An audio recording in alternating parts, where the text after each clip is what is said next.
নমস্কার, কেমন আছেন আপনারা? আজকে কিন্তু অনেক অনেক যেটার জন্য আপনারা হয়তো অনেক অপেক্ষা করেছিলেন, মায়াং নিয়ে চলে এসেছি। মায়াংয়ের কিছু জানা অজানা তথ্য নিয়ে আজকে চলে এসেছি। সর্বপ্রথম আমি তথ্যটা যে কোথার থেকে সংগ্রহ করেছি একটু বলে নেওয়াটা উচিত। এটার মধ্যে আমাকে হেল্প করেছে কৌশিক রয় এবং দেবাশিস নন্দ এবং মায়াংয়ের যে সংগ্রহালয় সেখানের যে কেয়ারটেকার ছিলেন করুণানাথ, যিনি 2009 থেকে ওখানে আছেন 2020 অবধি, মানে আমি যখন গেছি 2020-তে ওনার থেকে কিন্তু আমি অনেক রকমের ইনফরমেশন পাই। আমার আরেকটা প্লাস পয়েন্ট ছিল, যেহেতু আমি লোকাল ল্যাঙ্গুয়েজ জানি অসমীয়া, সেই কারণে আমি কিন্তু লোকালসদের সঙ্গে, যেমন করুণানাথ লোকালস ছিলেন অ্যান্ড অসমীয়াতে খুব ভালোভাবে আমাকে বুঝিয়ে দিয়েছিলেন। তো করুণানাথের নামটা আমি নিচ্ছি। তো ভদ্রলোককে আমি জিজ্ঞেস করেছিলাম, তো উনি কিন্তু আমাকে উত্তর দিয়েছেন। তো এটাই আমার একটা প্লাস পয়েন্ট ছিল। কিন্তু সর্বপ্রথম যেটা আমি সবসময় বলি, যদিও আপনারা আজকে যেসব তথ্য আপনাদেরকে দেবো না, আপনারা যদি ইন্টারনেট সার্চ করেন হয়তো পেয়ে যাবেন। And also most important thing, মায়াংয়ের যে সংগ্রহালয়টা আছে সেখানে গেলেও কিন্তু আপনারা যা যা বলেছি সব কিন্তু আপনারা পেয়ে যাবেন। তথাপিও আমি বলবো, বিশ্বাস করা না করা সেটা কিন্তু আপনাদের উপর। বিশ্বাস করতেই হবে এমন কোনো কথা নেই। আপনারা মনোরঞ্জনভাবে এইগুলিকে নিলেই হয়তো বুদ্ধিমানের কাজ হবে। আর আমি কিন্তু মানে কথায় গল্প ভূতুরে আড্ডা স্টেশন কিন্তু কোনো রকমের কুসংস্কার, অন্ধবিশ্বাস বা ওই তাবিজ কবজে কোনো দিনও প্রশ্রয় দেই না। ঘটনাগুলিকে এন্টারটেনমেন্ট হিসাবে নেওয়াটাই হয়তো ভালো। তো শুরু করছি মায়াং। আচ্ছা, মায়াং কোথার থেকে এসেছে? মায়া মানে ইলিউশন। মায়াংয়ের রাজা কে ছিল জানো? ভীমের পুত্র ঘটোৎকচ। রাক্ষসকুল ছিল। রাক্ষসকুল বলতেই মায়া ইলিউশনে পারদর্শী। ঘটোৎকচের ছেলেও নাকি প্রচণ্ড মানে এই জাদুবিদ্যাতে পারদর্শী হতো। ঠিক আছে, আরেকটা জিনিস তোমাদেরকে বলে রাখি, ম্যাজিক তো ম্যাজিক হয়, ম্যাজিক যদি ভালো কাজে তোমরা লাগাও সেটা হয়ে যায় হোয়াইট ম্যাজিক, আর সেটা যদি কোনো কারোর ক্ষতি সাধন করতে লাগাও সেটা হয়ে যায় ব্ল্যাক ম্যাজিক। ঠিক আছে, সো মায়াঙ্গের সব মানে বলে না কালো জাদু না, মায়াঙ্গে কিন্তু হোয়াইট ম্যাজিকটাও হয়, মানুষের মানে ভালো করার জন্যও হয়।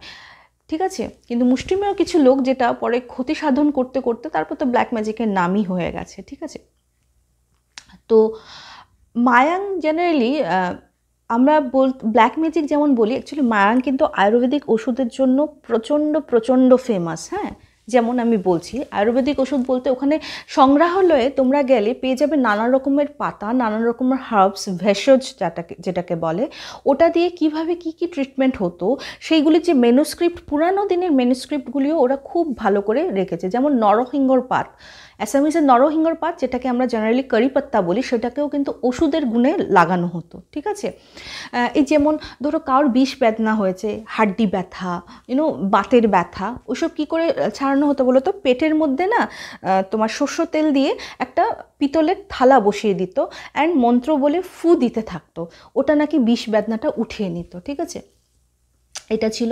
আরেকটা হলো যেমন চোর ধরার জন্য, হ্যাঁ চোর ধরার জন্য এটা আমি খুব মানে আমাকে দেবাশিস নন্দ ইনফরমেশনটা দিয়েছে। ওদের মানে ওই মায়াঙে একজন আইতা থাকেন, ওনার থেকে ইনফরমেশনটা পেয়েছে। তো আইতা অনেক পুরনো আর কি, অনেক মানে আইতার যখন মানে ইয়ং এজ, মানে বাচ্চা এজে আইতা নাকি এসব দেখতো। যদিও এখন নাকি মায়াঙের প্র্যাকটিসটা খুব কম হয়ে গেছে, সেটা কেন সেটাও আমি বলবো। ঠিক আছে, তখন কিভাবে দেখতে বলো তো? যেমন চুরি হয়েছে, তো ওই মায়াঙের যে মানে এই মানে এইসব বিদ্যায় পারদর্শী ওদেরকে নিয়ে আসা হতো। আর এটার জন্য কিন্তু পার্টিকুলারলি তুলা রাশির মানুষ লাগে। ঠিক আছে, এই জিনিসটা করার জন্য।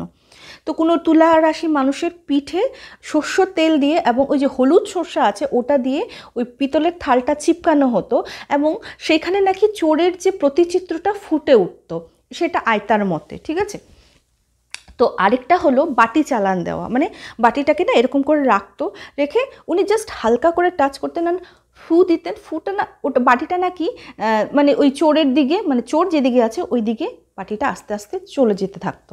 এরকম করে চোর ধরতো। আচ্ছা, আরেকটা ইম্পর্টেন্ট থিং আমি বলছি, যে মায়াঙে না আমি একটা মানে যখন আমি সংগ্রহালয়তে গেলাম না, তখন একটা জাল দেখেছি। হ্যাঁ, জাল দেখেছিলাম। তো ওটা নাকি বাঘ মারার জাল। তো আমি বলছি বাঘ ধরার জাল, এটা আবার কি? মাছ ধরার জাল শুনেছি, বাঘ ধরার জাল। তো বলছে এটাতেও একটা ইলিউশনের ঘটনা আছে। কিভাবে বাঘ ধরতো? যেমন মায়াঙে যে এই বিদ্যাটা করতো ওদেরকে বলা হয় বেজ। হ্যাঁ, অ্যাসামিসে ব্যাজ। হ্যাঁ, বকারে বে বর্গাচ বেজ। তো মায়াংয়ে ধরো বেজ আছে, উনি মানে উনি যেহেতু মায়াং অ্যান্ড পবিতরা পুরোপুরি জঙ্গল এরিয়া ছিল, মানে আজ থেকে অনেক বছর আগের কথাই বলছি আমি, উনি ধরুন মানে জানতে পারলো যে ওই জায়গায় বাঘ বেরিয়েছে। ও এখানে কি করতো, অ্যাসামিজের একটা অ্যাসামিজ গামছা পরে থাকে, ওই গামছাটা গলার মধ্যে নেওয়া থাকে, ম্যাক্সিমাম অ্যাসামিজদেরই এরকম থাকে, স্পেশালি গ্রাম সাইডে যারা থাকে, ওটা নিত, নিয়ে এরকম করে ঝাড়তো, ঝেড়ে ফু দিত। ওই বাঘটা নাকি ওখানেই মানে প্যারালাইজের মতো হয়ে মানে মানে শোধবোধ হারিয়ে নাকি ওরকম করে পড়ে থাকতো। আরেকটা তারপরে বাঘ ধরার জন্য কি করতো, মানে ওখানে তো পড়ে আছে, কয়েকটা মানুষ যে যেত, ও এখান থেকে এমন মন্ত্র বলতো মানুষগুলি যেমন অদৃশ্য হয়ে যেত বাঘের জন্য। বাঘ কিন্তু মানুষগুলিকে দেখতে পারতো না, মানুষগুলি ওই জালটা দিয়ে নাকি বাঘকে ধরা হতো। তো এই ছিল মায়াংয়ের মানে কিছু কিছু কি বলবো, এটা তো মানে হোয়াইট ম্যাজিকই বলা যায়, ঠিক আছে। আর আরেকটা কথা যেটা ইম্পর্টেন্ট হলো, 1367 খ্রিস্টাব্দে মোহাম্মদ শাহ নাকি 1 লাখ ঘোড়সাওয়ার সৈন্য নিয়ে এসেছিলেন, ঠিক আছে। কিন্তু ওই মায়াংয়ের মানে এটা কিছু কিছু লোকের মতে, ঠিক আছে, লোকের মতো, এটার মধ্যে প্রুফ আমি হয়তো দিতে পারবো না আপনাদের, লোকের মতে ওরা কি করেছে, মায়াংয়ের যারা তন্ত্রমন্ত্র সাধনা করতো না, ইলিউশন একটা ক্রিয়েট করেছে এবং এক রাতের মধ্যে নাকি ওদেরকে পুরো ডিসঅ্যাপিয়ার করে দিয়েছে। আবার 1666 খ্রিস্টাব্দে নাকি অরঙ্গজেব রাজা রামসিংহকে পাঠিয়েছিল আসামে মানে নর্থ ইস্ট ক্যাপচার করার জন্য, কিন্তু উনিও নাকি 3 বছর পর পরাজয় হয়ে ফিরতে হয়েছিল। এখানে ডেফিনেটলি আসামে আহোম যে সেনাপতি ছিলেন লাচিত বরফুকন, আরও বড় বড় অনেক বীর যোদ্ধা ছিলেন, ওরা তো ওদের ডেফিনেটলি বীরত্বের জন্য সেই জিনিসটাকে আটকেছে। কিন্তু কিছু লোকের মতে এটার মধ্যে নাকি কিছু হলেও হাত কিন্তু মায়াংয়ের জাদুঘরদেরও ছিল, ঠিক আছে। আর আরেকটা ঘটনা যেটা আমি বলবো যে এরকম মানে মায়াংয়ে যেমন ব্ল্যাক ম্যাজিকটা হতো, মায়াংয়ে কিন্তু হোয়াইট ম্যাজিকটা হতো। হোয়াইট ম্যাজিক কীভাবে করতো, এই ধরো বাচ্চা হচ্ছিল না, আমি বলছি, কৌশিক রয় এই ইনসিডেন্টটা আমার সঙ্গে শেয়ার করেছে। কৌশিক রয়ের পরিচয়টা এখানে দিয়ে দেওয়াটা ভালো, ও ডক্টরেট করছে মায়াংয়ের লোকগীতির উপর। এই ক্ষেত্রে এই জিনিসটা বলা এটার জন্য দরকার, কারণ আমরা মায়াংয়ের আয়ুর্বেদিকটা জানি, ব্ল্যাক ম্যাজিক জানি, কিন্তু মায়াংয়ে যে লোকগীতিটা কতটুকু ফেমাস অ্যান্ড কতটুকু পুরানো সেটা কি আমরা জানি? মায়াং যদি আমরা টাচ করতে যাই না, হিস্ট্রির খাজানা বেরিয়ে যাবে। মায়াং হিস্ট্রিতে এতটাই সমৃদ্ধ। ওখানে লোকগীতি হলো ওজাপালি, আমাদের এখানে মানে ওয়েস্ট বেঙ্গলে যেমন বাউল গীতি, ওখানের গীত কিন্তু ওজাপালি, আর কৌশিক রয় কিন্তু ওজাপালির উপরেই ডক্টরেটটা করছে। ওদের বিয়ের জন্য একটা আলাদা গান আছে, প্রত্যেকটা জিনিসের জন্য কিন্তু আলাদা আলাদা গান, এবং এই লোকগীত সঙ্গীতের মধ্যে সমৃদ্ধ হলো মায়াং, ঠিক আছে। কৌশিক যেটা ইনসিডেন্ট শেয়ার করেছে, ওর স্টুডেন্ট শেয়ার করেছিল যে একটা দাম্পত্যি, হ্যাঁ, নন বেঙ্গলি নন অ্যাসামিজ দাম্পত্যি, মানে ওনাদের কোনো নাকি ছেলে মেয়ে হচ্ছিল না, হ্যাঁ, এটা ধরুন আজ থেকে ধরুন 10-11 বছর আগের কথা, ছেলে মেয়ে হচ্ছিল না। ওখানে একজন তান্ত্রিক থাকতেন, তান্ত্রিকটা যদিও কোনো রকম প্র্যাকটিস করতেন না, উনি লোকের ভালোই করতেন। তো তান্ত্রিকের বাড়িতে নাকি প্রত্যেক শনিবারে আসতো, এসে ওনাকে খুব রিকোয়েস্ট করতো যে মানে আসামে থাকতে থাকতে কী হয়েছে, আমি বাঙালি, আমি অ্যাসামিজ জানি, ওরাও যেমন নন বেঙ্গলি নন অ্যাসামিজ হলেও কিন্তু যেহেতু আসামে থাকে আসামিজটা খুব ভালো করেই জানে। তো খুব রিকোয়েস্ট করছে যে আমার একটা সন্তান নেই, প্লিজ একটা সন্তানের জন্য এ করো। তো তান্ত্রিক বলছিল যে আমি এসব করি না, আমি এসব এখন করি না, এসব ছেড়ে দিয়েছি, এখন বলো না। লোকটা নাকি প্রায় 1 বছরের উপর এই দম্পতি প্রতি শনিবার এসে সেই তান্ত্রিককে রিকোয়েস্ট করে হাতে বায়ে জড়েছে, এবং অ্যাট লাস্ট দয়া করে তান্ত্রিক বলছে ঠিক আছে আমি কিছু কিছু তোদেরকে উপায় বলে দেবো, তোরা কর, হয়তো তোদের কোল আলো হয়ে যাবে। আর ঠিক 1 বছরের মাথায় নাকি উনি প্রেগনেন্ট হয়েছেন এবং খুব সুন্দর একজন কন্যা সন্তানের মা হয়েছিল, হ্যাঁ, কন্যা সন্তানেরই মা হয়েছিল। তো মায়াং সম্বন্ধে শুধু ব্ল্যাক ম্যাজিক টাই যে হয় সেটা না, মায়াং কিন্তু হোয়াইট ম্যাজিকের জন্য অনেক মানে ভালো ভালো কাজও হয়। এই যেমন বললাম যে চোর ধরা বা বিষ ব্যথাটার জন্য নানারকম ভেষজের দেওয়া, সেসব কিন্তু মায়াংয়ে হতো। আর মায়াংয়ের এই জিনিসটা, এটা একটা অ্যাকচুয়ালি বিদ্যার মতো ছিল, হ্যাঁ, বিদ্যাটা ছেলে মেয়ে পুরুষ নারী নির্বিশেষে এই বিদ্যাটা কিন্তু শিখতে হতো, মানে ঘরে যে কোনো একজনকে শিখতেই হবে। আর এখন এটা কেন নেই, খুবই কমে গেছে, 10%ও আছে কি না আই এম নট শিওর, কারণ যেটা শিওর না আমি বলতে পারবো না জোর দিয়ে, কারণ কি এইগুলি না এগুলি এই জাদুবিদ্যা বা এই জিনিসটা শেখার জন্য কিন্তু ডেডিকেশন চাই, অনেক রকমের নিয়ম কানুনের মধ্যে একটা মানুষের থাকতে হয়। আজকালকার জেনারেশনে আমার মনে হয় না ওরকম কঠোর নিয়ম কানুন আমরা মানতে পারবো, বা সত্যি কথা বলতে গেলে সেরকম টিচারও কিন্তু আজকাল হয়তো পাওয়া যায় না। তো ওর জন্য কিন্তু আস্তে আস্তে এই জিনিসটা লুপ্তর পথেই বলতে পারি। তো আমি এই ক্ষেত্রে একটা কথাই বলবো, আমি সবসময় একটা কথা বলি, কথায় গল্প কিন্তু কোনো রকমের অন্ধবিশ্বাসকে প্রশ্রয় দেয় না। আর আপনাদের যদি ইনফরমেশনগুলি মনে হয় যাচাই করতে হয় তো প্লিজ নেট সার্চ করবেন, আর সেই মায়াঙ্গের সংগ্রহালয়ে কিন্তু গেলে অনেক রকমের তথ্য আপনারা আরও বেশি পেয়ে যাবেন। তো আরেকটা ঘটনার দিকে আমি যাই। মায়াঙ্গের কিন্তু জিনিসটা অনেক বড় হবে, আমি দুটো এপিসোডে করব। একটা ঘটনা শেয়ার করলাম, আরেকটা ঘটনা শেয়ার করব, আর আরেকটা ঘটনা আছে যেটা নেক্সট এপিসোডে শেয়ার করবো, এর সঙ্গে থাকবে আরও কিছু তথ্য।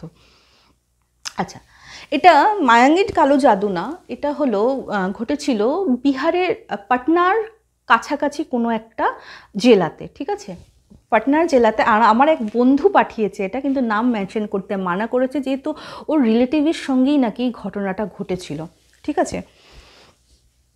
তো অ্যাকচুয়ালি ওরা হলো তোমার ওয়েস্ট বেঙ্গলের বাসিন্দা, ঠিক আছে। ওয়েস্ট বেঙ্গল অ্যান্ড বিহারের বর্ডার তোমরা জানোই, একদম অ্যাটাচড। তো যে আমাকে পাঠিয়েছে ওর পিসি তখন সদ্য আর কি ওর প্রথম বেবি হয়েছে, ঠিক আছে, প্রথম বেবি হয়েছে, এবং পিসির শ্বশুরবাড়ি পাটনাতে ছিল, শ্বশুরবাড়ি গেছে, এবং পাটনার কাছাকাছি যে একটা জেলা বললাম ওখানে ওর মানে পিসির বাবার বাড়ি মাইকার অ্যানচেস্ট্রাল হোম আছে। তো পিসি নাকি কোনোদিনও সেই হোম মানে অ্যানচেস্ট্রাল হোমে যায়নি, এবং ওখানে নাকি ওনাদের চাচাজি, তারপর তাইজি মানে জ্যাঠা তাইজি, ওরা সবাই নাকি ওখানে থাকে, ঠিক আছে। তো বলছি যে আমি যখন এসছি তো আমি আমার অ্যানচেস্ট্রাল ঘরটা একটু দেখে যেতে চাই। তো ওর হাজব্যান্ড বলছে ঠিক আছে যাও। তখন পিসি, ফুফি বলে, পিসি আর ওর বাচ্চা আর ওর ননদকে দিয়ে ওর হাজব্যান্ড পাঠিয়ে দিয়েছে, ঠিক আছে। গেছে, এতদিন পরে বাড়ির মেয়ে এসছে, কোনোদিনও আসে না, অন্য ওয়েস্ট বেঙ্গলে মানুষ হয়েছে, প্রচণ্ড খুশি, তাইজি খুশি, চাচি কি কি করবে।